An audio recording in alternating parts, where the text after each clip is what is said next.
tey du ko wàññi dara mais pourquoi ñu di faar. pourquoi ñu di faar dégg nga rek. waaw leer na wa daan ba pare. li tax ba arbitre ñëw mooy combat ba am na tey.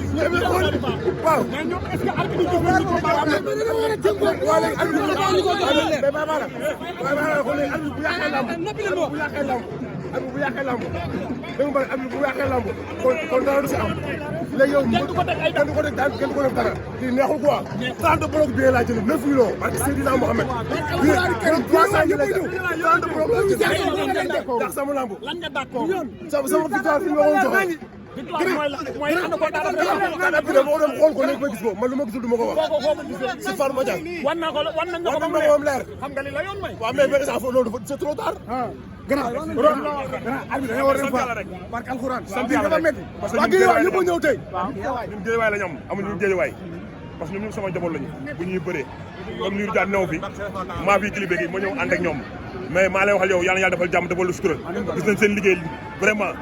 parce que keppaaru Bécaye Mbaye ku fa toog àdduna dégg la yàlla ko yàlla defal jàmm may ko gudd fan may ko wér koo kenn du moom Sénégal mais wuy ma mooy bi nee na Anaconda dafa def kàttan yow gis nga kàttan loolu li ñu mën célèbre def na kàttan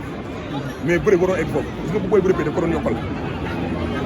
adversaire bi ne ba ci suuf da nga koy yokkal mu ñëw day surux war woon siggi saa bu nekk suuf da nga koy yokkal mu ñëw bu ko yokkal mu ñëw rek booy bi day bëri day jeex xam la mais booy bi est-ce que indilu ko loo xamante ni moom xaar ko woon wax naa ko nee naa ko yow booy bi dafa ñëw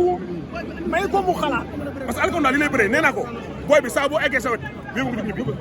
Anaconda day am di bëri bëri nag moom dinañ ko rek bëri moom taxi bi bu ne bëri nga jàpp ko Anaconda saa boo ko jàppee bërëm jeex